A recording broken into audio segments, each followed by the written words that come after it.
Hi, y'all. This is Tennis Talking to Tesla, brought to you by Tennis Yellow. Yay! I'm Katri. And I'm Lindsay. And today we're going to share with you our experience of going to New York City to go watch the U.S. Open. But my favorite part, or my most unexpected favorite part, because there are a lot of favorite parts. It's kind of hard to pick one. But my favorite part was going to visit the Vanderbilt Tennis Club that's located in Grand Central Station. On the 4th floor, inside. That's right. It's not on a rooftop. It is inside on the 4th floor. It's amazing. Yeah, it really, really is cool. In fact, I heard someone talk about it. It kind of feels like a speakeasy a little bit. How like, you don't even really know that it's there. And I didn't know it was there. I had seen it though. Right. Because it's got this beautiful, iconic window. We've got pictures that you can see here on our YouTube that we took there at the place. It was amazing. Beautiful windows. It's so unexpected. It is. I mean, you can get off a train coming from anywhere you want to and getting and right up an elevator to then go into this Vanderbilt Tennis Club. It was just delightful. So there's a few things though that you need to know if you are in New York City or visiting New York City and you'd like to play there. Right. So one, they do 7-day advance reservations. So that means I got up, so we live 2 hours behind, so I had to get up a little bit early and I called because there was like a specific window of time that I was trying to get court time there at the club. So I called the club 7 days in advance and I was able to get an hour reservation on the court. And then I'd happened to see that they have practice courts there as well. And I saw pictures online and they were kind of small and I couldn't really tell what it was, but I was like, you know, I'm just kind of curious. What's a retrieval system? You know, what is I know what a ball machine is, obviously, but what's a retrieval system? So my curiosity was piqued, and Lindsay and I were both there. So I was like, you know, we'll just get an hour, and then between the two of us, we'll hit on this ball machine and try it out. So, and I'm so glad we did because it's way more than a ball machine. Yeah. Yes. It's really cool. So the way they have it set up is that you walk into the club and there's a really nice reception area with a place to sit and wait for your court time. There's also a beautiful locker room. So if you need to get cleaned up or lock your belongings away, although it's pretty easy to take your belongings with you as well. But it's just nice. It has this nice locker room. We didn't even know that was there. We probably would have utilized it if we would have known, because we also went to our Broadway show that night in our tennis clothes because we didn't know. But you'll know because you're watching this. So you walk in, and we started off with our practice court time. Right. So you walk in and then they take you up this staircase and they show you the practice area. And it's really cool because it's an actual court surface. It's not concrete or wood or anything like that. Yeah, it's a hard court. It's a hard court surface. 30 feet. So it's like a half court, both sides. And there's a net in between. Correct. So they split it in two. So that's an opportunity for 2 groups of people to use the practice court. And then it's nice because they take time and they show you how to set up the machine is set up, but there's a box there, a controller box, so you can put spin on the ball, you can put backspin, you can do flat, you can make the move directions, you can make it go up and down. I mean, it's pretty cool. It was how it's all set up. And we ended up like making games. There's a tarp on the back that's got like target spots, so you can we made up games about like the first one to get to 100 or the first or how high could you get with 20 balls or anyway, I found it really fun. I thought it was super cool. I thought it was fun, and it was a good workout too. It was like, I felt like it was a drill with a professional feeder, but it happened to be from a ball machine. Yeah. Yeah. And you really could tailor it to something that you were trying to work on. Like if you're trying to do inside outs, if you're trying to do more cross court lobs, like all these different things. And then it was fun too because we take turns, because you get a pretty good workout. So you want to take some turns.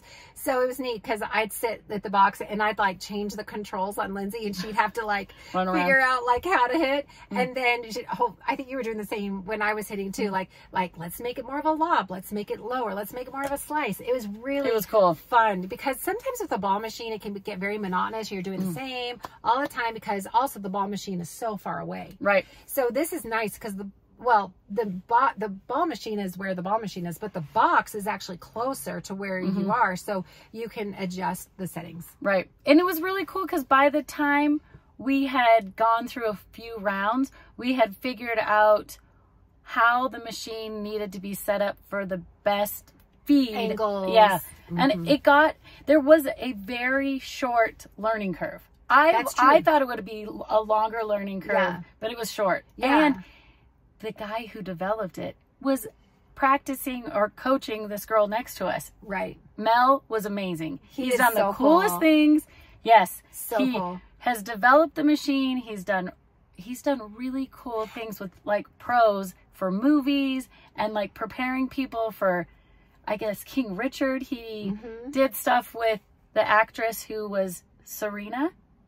And right. yeah, it was so cool. And so I know that he said like Sloane Stephens had been there. Yes. In fact, he was so gracious. You know, sometimes people get really territorial, understandably, with things that they develop, but he was not that way at all. In fact, at the end of our time, he's like, yeah, let me show you how it works, because there's a retrieval system, which is really cool. And so when you hit the ball, when you're hitting the ball towards the ball machine where it came from, it hits the tarp and then it falls down to like this area.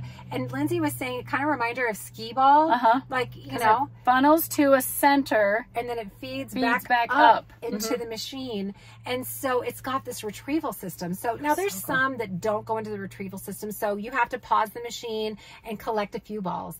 But well, because user error, like if you hit them into the net and they roll back onto the court, obviously, yeah, we had to pick them up. It happens. But a lot of them went into this feeding machine, and so really, in theory, you could keep playing, and we had to pause a couple times to collect some balls. But about 60 balls are in the machine, and if you hit, say, 40 of them, those 40 just keep all back in. Yeah, so you could go for quite a while on this machine. Yeah. And it's a 14-foot ceiling.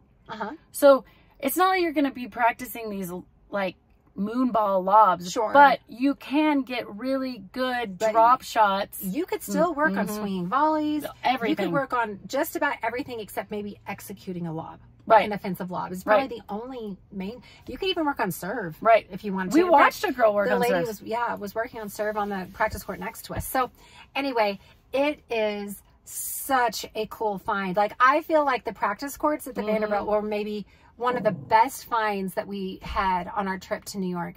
Additionally, playing on the court. Yep. Then we went downstairs and played on the full use court. Look.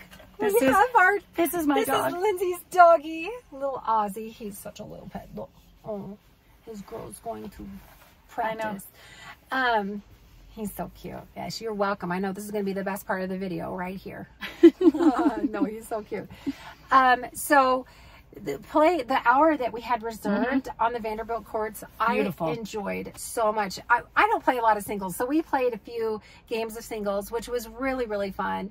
And it was just beautiful, like this iconic window. There's going to be tons of pictures that you can see. Well, they're all over the website. So, it was really cool. We were there about to go on the court, and this guy who had a guy's trip for the U.S. Open said, I had to come and show my friends that this exists. They didn't believe me that this existed. And I wouldn't have believed it. Right. And not to bring up the practice courts again, but I was like, have you been up to the practice courts? He's like, no, I didn't even know that there were practice courts. They went and checked him out. Yeah. My biggest tip would be, like, don't forget the practice courts. Like, they're really, really, I thought they were really fun. And then another really cool thing about this club is that, one, you can get a reservation 7 days in advance. So it's not like you don't have to wait on a bench for 3 hours to hope that you're going to maybe play. And then secondly, it's really nice because you don't have to get a parks pass. And we really jumped through some major hoops to have that happen to play at the park facilities, which are a pain. I mean, it's doable, and after going through it now, I think we know a little bit better what to do. But yeah, it's nice because you don't need to worry about any of that stuff. And they do have sister clubs. So that's true. The Vanderbilt has a relationship with 2 other clubs, the Sutton and I can't remember the other name, but we'll link this below to the Vanderbilt Tennis Club, because to me, I just thought it was delightful. It was so fun. Well, and you could talk to someone. That was one of the things you really liked. And they were helpful. They were. Where at the parks, they are not really that helpful. But at the Vanderbilt Club, we found them very, very helpful and very eager to help tennis players and promote tennis. Yeah, because like, what are we doing? We just love tennis. That's all. Yeah. And this is really the only negative feedback that I could give for the club, is that it's a little bit on the dark side. So, and maybe it's different at different times of the day. Maybe it was overcast or something. And so like they're relying on more natural light to come through those beautiful windows. And really, that's such a mild criticism, because it's not like it was dark and you couldn't play or anything like that. It was just a smidgen on the dark side. But I didn't care, because I was just so glad to play. It was fine. And they even provided balls. Like, yes, they did. We were like, they were like, oh, there's a basket of balls up there. And they were new, good balls. They were nice. Like, we could have practiced serving and used this entire basket of balls. I know, we didn't do that. We should have, though. We just played. We were just like trying to take it all in. And we were so excited. I was a little bit in awe. Like, I just was like, oh my gosh, I've seen this court online. For the longest time, I didn't even know that that's what the court was, because I've seen it on like beautiful courts around the world. Anyway, there you guys all go. Check it out. You've got the inside scoop. So if you want to play tennis in Manhattan, actually it would be my first go-to. I would say that is a place that if you like to play tennis and you like to go to New York, then merge those two loves. Go to the Vanderbilt Tennis Club. It was definitely worth. And say hi to Mel for us. I know, he was adorable. He was so helpful. He was so nice and such a great guy. Anyway, so that's our review. It was delightful. Make sure and follow us for more information about tennis and tennis travel, tennis life, and tennis lifestyle. And playing tennis in NYC. Yes, and all around the world. Also, make sure and like and subscribe. That really helps us. Make sure and follow us on Instagram. It's Tennis Yellow. Also, we're here on YouTube. Make sure to like and subscribe. Hit the bell for notifications. And also, we have a TikTok. Yay! So follow us along on TikTok for more tennis lifestyle, tennis travel, and playing tennis. I know. Yeah. Who knew? You can play in NYC. That's right. All right. All right. Love everyone. Bye. Bye.